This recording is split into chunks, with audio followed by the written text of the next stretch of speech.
दुबली पतली लड़की को देख करके सामान्य समझने की भूल नहीं करनी चाहिए, लेकिन मैं आज कुछ तीखे सवाल करूंगा नेहा भारती से। पुरानी दिल्ली से रोज़ किसानों को भोजन बना करके ले आती हैं, आप बांटती हैं, उनके बीच रहती हैं, उनका हौसला बढ़ाती हैं, उनको उकसाती भी हैं, उकसाती हैं कि डटे रहो।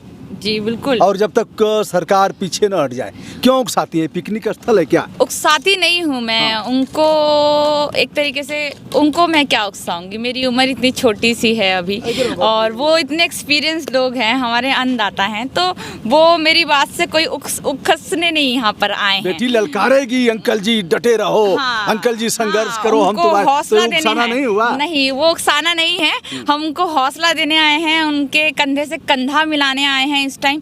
और बिल्कुल हम कहते हैं कि आप डटे रहिए और डटे नहीं रहिए, हम भी आपके साथ डटे रहेंगे, हम इसलिए यहाँ पर डटे रहिए और नेशनल हाईवे जाम किए रहिए, यातायात बाधित रहे और लोग आना जाना बंद कर दें, लोग पंगु हो जाएं। नहीं नहीं नहीं नहीं, देखिए हाईवे पे, नेशनल हाईवे पे डटे रहिए, ये बिल्कुल बात सही है। और फिर से मैं आपके चैनल के माध्यम से ये कहना चाहूँगी कि जनाब जितना हो सके उतना ज़्यादा जाम करिए। क्यों जाम करिए?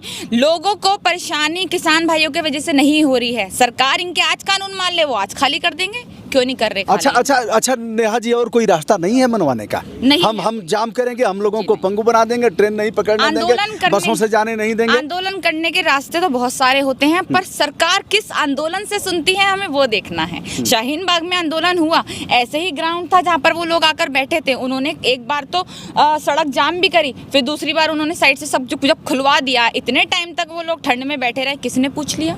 किसी ने नहीं पूछा।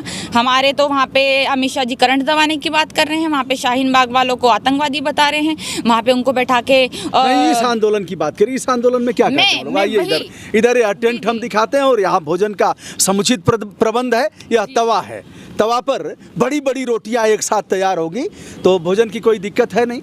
नेहा जी, लोग पिकनिक मनाने जाते हैं जी, और भोजन कुछ टिफिन में लेकर के जाते हैं, कुछ वहीं बनाते हैं, खाते पीते हैं, मौज करते हैं। क्या नहीं लगता कि कई महीनों का पिकनिक एक साथ और रिचार्ज हुआ जाए, फिर यहीं दंड बैठक किया जाए? भोजन मिल ही रहा है, नेहा बना करके ले आएंगी, लोग खाएंगे। पिकनिक देखिए, पिकनिक में लोग अपनी जान नहीं गंवाते, पिकनिक में लोग शहीद नहीं होते।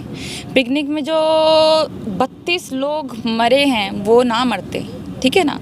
पिकनिक और एक आंदोलन दोनों बहुत अलग चीज़ है। आज तक हमारे भारत में जितनी भी सरकार, जितनी भी गंदी राजनीति हमारे अंग्रेजों ने जो की है, उसको भी आंदोलनों से आज तक हराया गया है, आंदोलन से ही पीछे हटाया गया है। तो भारत में अगर हम लोकतांत्रिक देश कहते हैं इसको, तो लोकतंत्र हमेशा साबित होगा। और जब हमारी भारत की सरकार कोई गलत कानून लाएगी, मोदी सरकार नहीं, कोई सी भी चाहे सरकार हो, वो गलत कानून अगर लाएगी तो उनके लिए आंदोलन होंगे, सड़कें भी जाम इस तरह से की जाएंगी ताकि उनके कानों में कुछ तो बात पड़े। कोई नहीं चाहता अपने घरों से बाहर निकलकर ऐसे बुजुर्ग लोग यहाँ पर बैठे, इतनी बड़ी बड़ी एज है उनकी, वो यहाँ पर बैठे, कोई नहीं चाहता। पर फिर भी वो लोग यहाँ पर अगर आकर बैठे हैं तो अपने लिए बैठे हैं, हम लोगों के लिए। कौन बैठाया है? कौन पीछे से? इनके पीछे रिमोट कंट्रोल किसका है? अच्छा, रिमोट जैसे आप जैसे कुछ लोग हैं, कुछ और होंगे, 100-200 संख्या कितनी है इनकी जो इनको उकसा करके गांव से ले आते हैं? देखिए, आंदोलन के बारे में हमें तो कुछ मालूम। गुस्सा क्यों नहीं रही है? आंदोलन, देखिए गुस्सा मैं क्यों करूंगी? अच्छा। मुझे गुस्सा नहीं आता। और गुस्सा करने वाले लोग तो विदुड़ी जैसे होते हैं जो गालियां निकालते हैं अपने किसानों के लिए, वो लोग होते हैं गुस्सा करने वाले। और अगर हम बात करें यहाँ पर कि आप अगर मुझसे क्वेश्चन पूछेंगे तो मुझे गुस्सा नहीं आता बिल्कुल भी। क्यों? क्योंकि जितने भी हमारे क्वेश्चन आपके हैं वो एक जायज़ क्वेश्चन है और मेरे जो आंसर है वो भी जायज़ आंसर हैं। एक बार गुस्सा गई थी आप रिंकिया के पापा पर, बहुत गुस्साई थी वो बिल्कुल उस पर गुस्साई थी क्योंकि वो बड़ी बेतुकी बातें करता था इंसान, मेरा कान पक चुके थे, तो इसलिए मैं उस टाइम बड़ी गुस्सा आ गई थी कि भैया उसकी इंसान क्या था, किस बात पर गुस्सा आ गया था? वो जो उसने बातें करा, क्या कहते हैं, दिल्ली के इलेक्शन जब आए थे, मनोज तिवारी, पहले तो वो कहता है कि रिंकिया के पापा, कहता है कहते हैं क्यों बोलूंगी मैं उनको, क्योंकि वो जब लड़की की इज्जत नहीं कर सकते, मेंबर ऑफ पार्लियामेंट है, देश के सांसद हैं, दोबारा सांसद हुए हैं, देश के सांसद हैं, अच्छी बात है, ठीक है, कोई बात नहीं। पर अगर वो ऐसे गाने बनाएगा, इंसान बेबी बियर पी के नाच रहे छमक छमक, उसके छोटे छोटे लड़कियों को कपड़े पहनाकर नचाते हैं, उनकी वो ऐसी इज्जत करते हैं, वो हमारे देश के सांसद बनने लायक ही नहीं है, तो उनकी इज्जत हम क्यों करेंगे? अच्छा, जिसने सांसद बनाया उसके बारे में क्या करेंगे? उसका क्या दोष है? उसको टिकट दे दिया बुला करके, बेटा आओ तुम ही जिताओ कैंडिडेट हो और हम तुम्हारा वेलकम करते हैं। एक लहर होती है जो कि बीजेपी की रही और अभी भी शायद चली, उनकी लहर बिहार में भी चली, आगे भी चलेगी? नहीं चलेगी, बिल्कुल नहीं चलेगी। मैंने बोला ऐसा ही बार बार लोग कहते रहे, अब की बार अब नहीं होगा, कश्मीर एक में बार वो दिख हो गया। गया, कश्मीर में वो दिखा, बिहार में दिख गया 370। कश्मीर के अभी चुनाव हुए ना, बिहार के तो पहले हो चुके हैं, लास्ट चुनाव कश्मीर के रहे, उनकी बात करते हैं ना हम। अगर 140 में से 3 सीटें आ जाती तो कोई बहुत बहुत बड़ा उन्होंने एक तरीके से कोई पहाड़ नहीं उखाड़ लिया बीजेपी ने। और अगर हम बात करें यहाँ पर कि सब ऐसे ही कहते हैं कि आने वाले टाइम में, देखिए जनाब, एक टाइम था जब कांग्रेस के सर पे भी बहुत कुछ सवार था, उनको भी रख गिराया गया। उनका भी टाइम ऐसे ही था कि इनको कोई नहीं हरा सकता, इनको हराने वाले कौन आएंगे? हराया ना। ऐसे ही बीजेपी का जो एक तरीके से घमंड है, उनका सर पे सवार हो चुका है, उसे भी गिराने वाला जो आएगा। किसान बिल 3 बिल जो लाए गए हैं, 2 कमियां आप बता दीजिए, क्या है 2 कमियां, प्रमुख 2 कमियां जिससे किसानों को सबसे बड़ा नुकसान होने वाला है? प्रमुख कमियां ये है कि सबसे मेन जो नुकसान है वो उनकी जो रोजी रोटी पर चोट पड़ेगी एमएसपी के लिए, एमएसपी की। और दूसरी बात प्राइवेटाइजेशन। थोड़ा सा हाँ, मैं बता दूँ, प्राइवेटाइजेशन। देखिए एमएसपी जो है, हमारा जो किसान जो खरीदता है, पहली बात एमएसपी से भी पहले हम बात कर लें तो हम अपने भारत को बहुत एक तरीके से विश्व गुरु मानते हैं। अपने मोदी जी की नज़रों में वो अपने आप को विश्व गुरु मानते हैं, मन की बात करने आ जाते हैं, विश्व गुरु मानने का यहाँ पर नाटक करते हैं। विश्व गुरु हम दिखाते हैं क्या? हर चीज में नाटक है? बिल्कुल नाटक है, हर चीज जितना बिल्कुल नाटक है, बिल्कुल नाटक है। 100% नाटक कैसे होगा? कुछ तो यथार्थ होगा। 101% नाटक है। 15 करोड़ नौकरी देने की बात करी थी ना, वो नाटक था ना। ओ क्या कहते हैं, 2 करोड़ नौकरी की वो नाटक था, 15 लाख की किसान बिल पर बात। हाँ, मैं वही बात कर रही हूँ, वो नाटक था। आप कह रहे हैं ना कि नाटक था, मैं वही बात कर रही हूँ कि नाटक होते रहे हैं। चलिए हम विश्व गुरु का नाटक बता देते हैं अपने मोदी जी का कि विश्व गुरु क्या होता है।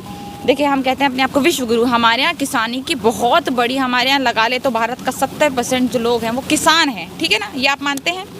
हमारे यहाँ किसानों को सब्सिडी जो मिलती है वो कितनी मिलती है? 15,000 कुछ रुपये, 15,000 कुछ रुपये मिलते हैं। अगर हम जापान की बात करें तो 9 लाख रुपए मिलते हैं। विश्व गुरु हम बनने का नाटक कर रहे हैं, उनको 9 लाख रुपए मिल रहे हैं, जबकि हमारे से बहुत कम क्षेत्र है वहाँ पे किसानी का। उसके बाद जी, अच्छा, या कार्बन उत्सर्जन भी हो रहा है, इसके लिए क्या बताएंगे? जी, उसके बाद अगर हम बात करें, पहले हम यहाँ पे सब्सिडी की बात कर लेते हैं। अमेरिका से अगर हम विश्व गुरु बनने की यहाँ पर नाटक करेंगे, वहाँ पर अड़े रहेंगे कि वो बोलेंगे कि भैया हमारा अमेरिका दोस्त है, तो अमेरिका 42 लाख रुपए देता है अपने किसानों को सब्सिडी का। पूरे साल भी वो कुछ नहीं कमाएंगे तो भी हमारे किसानों को, अपने किसानों को इतने पैसों से भर देते हैं कि पूरे साल में वो खेती ना करे तब भी उन लोगों को कोई दिक्कत नहीं हो सकती किसानों को। वो हैं असली विश्व गुरु। वो लोगों ने अपने किसानों की बात सोची है, किसानों के बारे में। अगर हम बात करते हैं यहाँ पर फिर से आने की कि आपको राष्ट्रघाती तत्वों में पता नहीं अभी शुमार किया गया है कि नहीं, क्या देश विरोधी हैं आप? अमेरिका को विश्व गुरु कहेंगी? वो तो मैं शुरू से हूँ। अच्छा, वो मैं शुरू से हूँ। देखिए भारत में अगर आपको देश विरोधी नहीं कहा जा रहा है, आपको राष्ट्र विरोधी नहीं कहा जा रहा है, तो आप ये अंदाज़ा लगा लें कि आपकी राष्ट्रभक्ति में कोई ना कोई खोट ज़रूर है। क्यों? क्योंकि आज जो अच्छा काम कर रहा है, जो आज अपने भारत के किसानों के बारे में सोच रहा है, भारत के हिंदू मुस्लिम दलित भाइयों के बारे में, सिख भाइयों के बारे में सोच रहा है, वो राष्ट्र विरोधी है, वो देशद्रोही है। अगर आप देशद्रोही नहीं हैं तो समझ लीजिए आप मोदी भक्त हैं, ठीक है।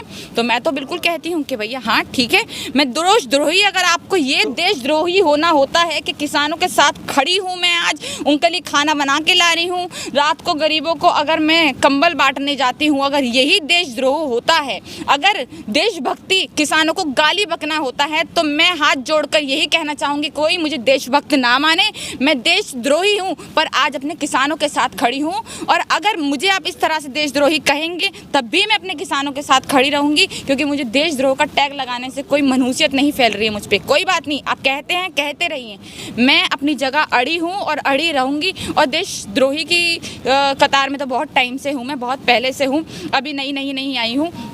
अगर देशद्रोही ना अभी होती अभी अभी किसानों पर लाठी कब पड़ने वाली है यहाँ, कुछ अंदाजा है? कब कब कब भी- लठिया के हटाएंगे? कभी भी पड़ सकती है, पर मुझे लगता नहीं कि उनकी इस टाइम इतना उनके अंदर इतनी हिम्मत है कि वो हमारे किसानों पर लाठी चार्ज करेंगे। हिम्मत नहीं होगी? नहीं होगी। हिम्मत करेगा कौन? कौन मोटा करेगा? मोटा भाई करेगा। रंगा बिल्ला करेंगे ना, दो बैठे तो है रंगा बिल्ला, वही करेंगे। और सारी हिम्मत करता कौन है? वही तो सारी हिम्मत करते हैं। हमारे भारत को जो इस कगार पर हम लेकर आए हैं, वो कौन लेकर आए? हमारे रंगा बिल्ला ही तो लेकर आए हैं। हमारे माननीय प्रधानमंत्री जी हैं, हमारे माननीय गृह मंत्री जी हैं, रंगा बिल्ला कैसे हो सकते हैं? माननीय प्रधानमंत्री जी की तरह माननीय बातें भी सुन लीजिए। माननीय प्रधानमंत्री जी कहते हैं कि जो यहाँ पर किसान बैठे हैं वो एक्चुअल में किसान है ही नहीं, उनकी तो पाकिस्तान से फंडिंग हो रही है।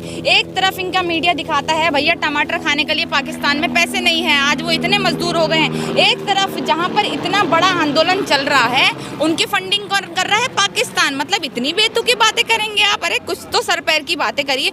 उसके बाद चलिए यहाँ पर अगर हम कहते हैं कि कब लाठी चार्ज पड़ेगी, या हमारे माननीय प्रधानमंत्री जी कितनी अच्छी अच्छी बातें करते हैं, तो माननीय प्रधानमंत्री जी, उनके लिए हमारे किसान किसान ही नहीं हैं। उनके लिए मध्य प्रदेश के किसान, कुछ जो 4-5 किसान उन्होंने पग अपने ही लोगों को पग बनाकर बैठा दिया, उनको किसान का नाम देने लगे, वो उनके लिए किसान है। तो हमारे भारत देश में थाली ताली बजाने वाला इंसान कभी भी हमारा माननीय प्रधानमंत्री जी नहीं हो सकते।